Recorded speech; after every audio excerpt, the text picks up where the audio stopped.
been looking forward to getting my hands on the Pixel tablet for a long time, and I have been using it pretty steady for the past few weeks. So time to get my thoughts on what I think of it.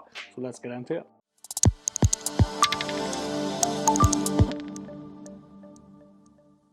What's up guys, welcome back to Michael's Tech Talk. So, Pixel tablet. This is a tablet I have been waiting for. Now I do love the Pixel phones. I do love the experience that you get with them, and I have been dying to get that on a tablet. So let's just do a quick spec review of the Pixel tablet. So it's running the new Tensor G2 chip. It's the same chip that the Pixel Fold will be using as well, the latest generation of the Tensor chip. So it comes in two storage options. You get 128 gig and you get 256 gig option. It has an aluminium body with this like ceramic type coating on the tablet. It's not too bad. It holds up quite well for fingerprints, and I picked up this hazel color, which is a bit different for me. I'm usually a grey or a black kind of guy, so it's not too bad. It also comes in like a porcelain color. So, but for me personally, I didn't like the white bezel, so it had to be hazel. I just don't dig white bezel.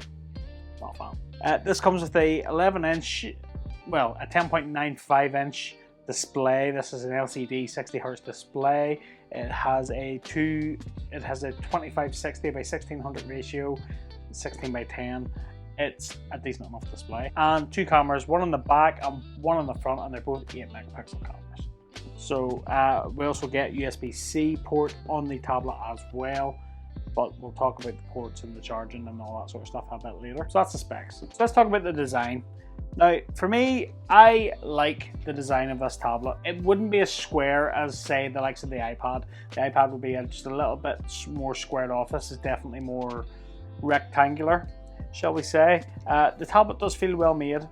I'll be 100% honest about that. The finish on the back is not slippery, and it does cope well with fingerprints, and you know, the Google branding, the dock connectors, USB-C. I mean, I do like it. It is a nice tablet. It does look the part, and it doesn't look too shabby at all. Pretty cool feature. Google Cast is built into this tablet, so if you do have any of the Pixel phones, you'll be able to cast directly from your phone to this and use it as a display. That's pretty funky. I kind of like that. This is like I previously mentioned, this is the LCD IPS panel. It's a 60 Hz display, and I know what you're thinking, you know, why not OLED? Why not 120 Hz? Well, I think Google have done the right thing here with this panel. Being 60 Hz, this tablet is designed to sit in this dock with the display pretty much always on. The last thing you want is, if you've got an OLED display, you don't want that burning to happen on that display. So I think they made the right choice with the LCD panel. So yeah, what do you guys think? Personally, I think it's a good choice. This display also does support the USI 2.0 styluses, so if you've got any Bluetooth stylus out there which does support that, it'll work on this tablet with no issues. So if you are into using styluses, it's good to know. Speakers on the tablet are they're a bit average, if I'm being honest. I think average is being a bit polite. They're tinny, they don't sound great, but I think that's why Google have sort of shipped you a speaker dock with it. Yeah, if you want good sound from this, if you want good external sound, you're gonna need to use the dock, because the speakers they're not great.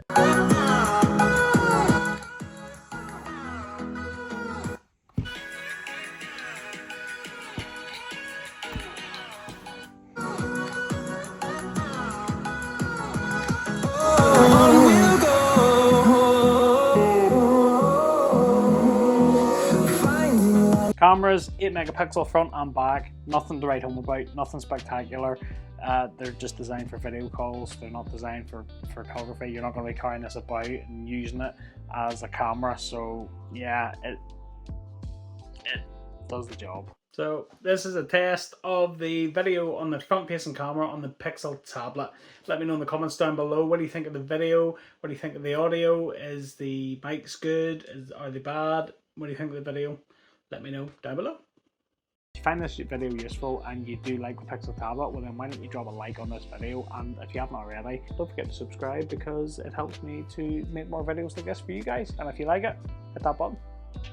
Let's talk about the things I like about the Pixel tablet. So First thing is, I love this tablet is always going to be charged. Because of this dock, it keeps the tablet charged. So all you have to do is just set the tablet down on the dock and know that the next time you go and pick it up, it's going to be charged, and that's a good thing.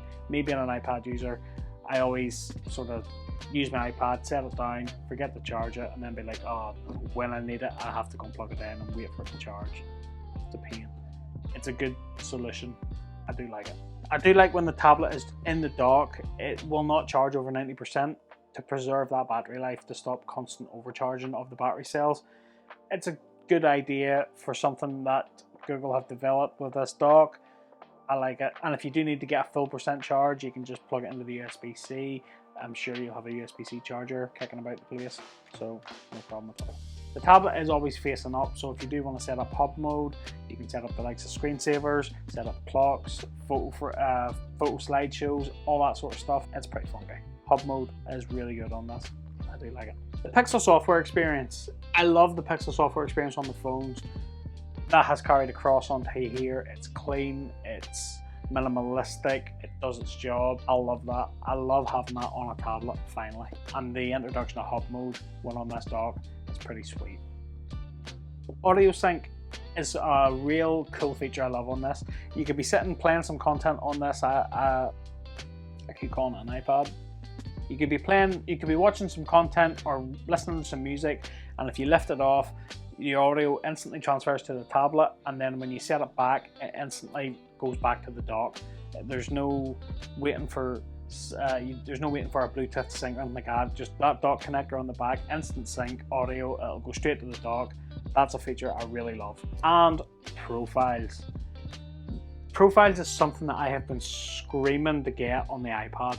Now, it's all well and good if you've got your own iPad and it's set up for your Apple account and all that sort of stuff. That's great. Not every household can afford to buy 4 or 5 iPads so that everybody in your household has an iPad. It's just really expensive, and it's just not a good way to be, in my honest opinion. It's something I would love to see on the iPad, because the iPad is such a good tablet, and I'm so glad Google have done this. Like, you can go into the iPad, you could use it on your own profile, set it on the dock, somebody else in your house can come along, pick it up, go into their profile, authenticate with a passcode or a fingerprint, and in they go, and they've got all their own stuff. They don't touch your stuff, you don't touch their stuff. It's all separate. It's a feature I've been wanting to see for a long time on an iPad, and I'm glad Google have done it here. So Apple, take note, because Google have cracked this. Fantastic implementation. Those are the things I like. So let's talk about the things that I don't like. The speakers on the tablet, they're pants. They're really rubbish. There's no way to dress it up. They're cheap, they're tinny, they're not good. Google definitely want you to use this speaker dock with this, and it's understandable why. So yeah, don't like it. So in the box, all you get is the tablet and the dock and a power lead. That's all you get. You don't get a USB-C cable. You don't get a charging brick. You don't get any of that. You just speaker dock, tablet. That's it. So even a USB-C cable, I would have liked to have seen in the box, but what are you gonna do? The next thing I don't like, there is a serious lack of third-party accessories for this tablet, and especially cases. Now, me personally, I do love cases and accessories for devices, and the only compatible cases I've seen that will work with the speaker dock is the 2 cases that's on Google's store, and the cheapest one is like £55. No, there's just a real lack of third-party accessories at the moment, and the more expensive Google case, which is like £85 roughly. No, it's just, like, when you're spending £600 on this tablet, and then you'll have to go and spend 50 to 80 quid on a case as well. It's not looking good value for money. So third parties, please hurry up with some cases and accessories for this tablet, because yeah, it's pricey. And I'm not gonna lie, I've been really anxious using this thing, lifting this off this dock with no case on it. It kind of scares me a little bit. The next thing I don't like is the apps.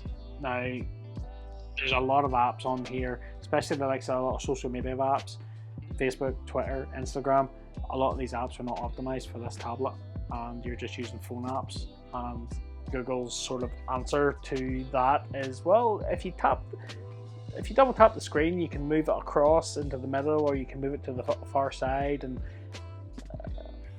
it's not a good look. It's not a good look. Like if you go from the, say if you go from the iPhone and you're using Twitter, and then you move over to the iPad and use Twitter on the iPad, it's a completely different app, it's a completely different experience. This needs to be better. Phone apps that are just sitting shrunken and you're wasted so much screen real estate, it's just wasteful.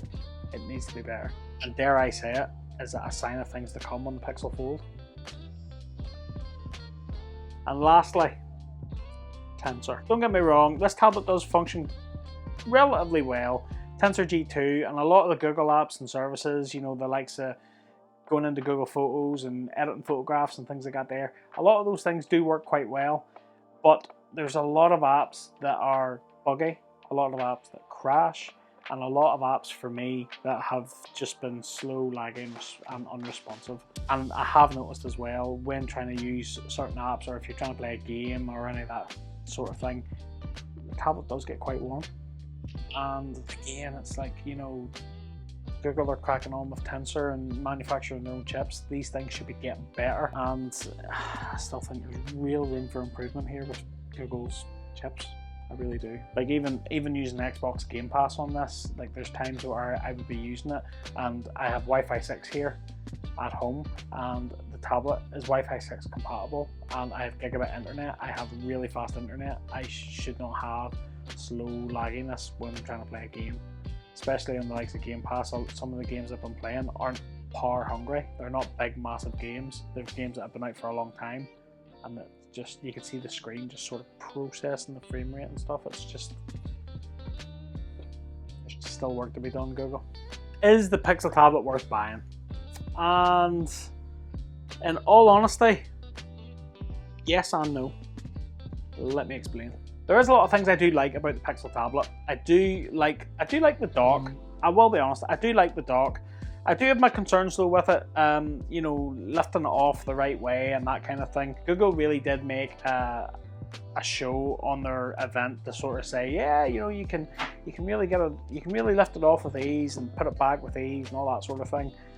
But for me, like, there's a couple of times actually, if you watch carefully, and I'm gonna try not to break anything, but there's a couple of times I've tried to lift this tablet and I've nearly knocked it over. Just with the balance of the dock, like it takes very, very little to knock it forward, and then you've got a tablet falling flat on its face. Made me a bit anxious, I'm not gonna lie. So I do like the charging aspect of it, and I do like the speaker aspect of it. It does improve the sound quality on the tablet. You know, it gives you that convenience of always having the tablet charged. It gives you hub mode, which allows you to use a lot of the Google Home stuff, which is fantastic. Google is a real good assistant compared to the likes of Siri. Let's not talk about Siri. So bad. But you know, this is a good experience, and it is well made. It has a decent display. Battery life is pretty great. I'll be honest, I have no issues with the battery life, and it does a lot of the things that you do need it to do at home. You know, it is a good package in my opinion. However, I'm not sure Google know what they want this to be. Like, is this a tablet that can work as a smart hub, or is this a Nest Hub Max pretending to be a tablet?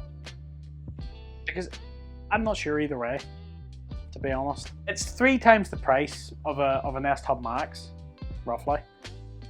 But for me, I mean, Tensor does need work to be able to compete with the iPad purely on a power processing basis. I mean, not even talking about the Apple M chips, even just the standard chip that comes in the standard iPad.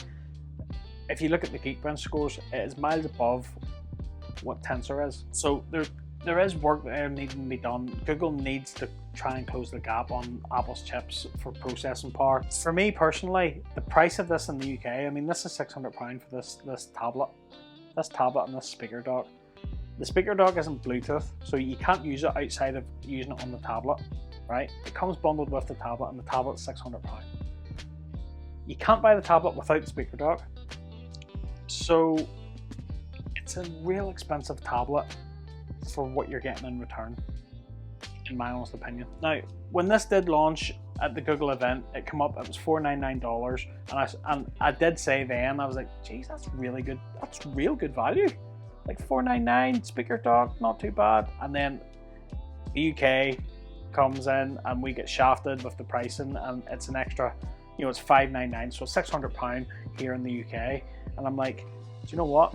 I just don't see it. I just don't see how this is better than the base model iPad in terms of power and that kind of thing. I mean, if you were to put these side by side, it's more powerful, there's more accessories for it, and there's a lot more apps which are a lot more stable and they're better optimized for the iPad than they are on this. It is going to be a hard sell for me personally to recommend this at £600. Although, give it a few months and I'm fairly confident you'll be able to get some real good deals for this tablet on the likes of Amazon, things like that there. And if this were to come down a couple of £100, well then yeah, this is a real good tablet for the money. And at that point I would say definitely pick one up for sure. That's my thoughts and experience with the Pixel tablet. What do you guys think? Let me know in the comments down below.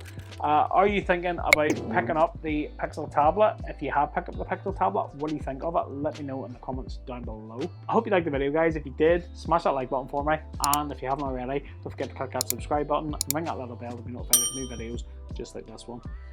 Keep it locked on the channel, guys. I've got more Pixel content coming, including the Pixel Fold, so keep it locked for that coming. I'm going to do an in-depth review on it as well. If you want some more down-to-earth tech accessories and review videos, you know where to come. And until the next one, catch you later.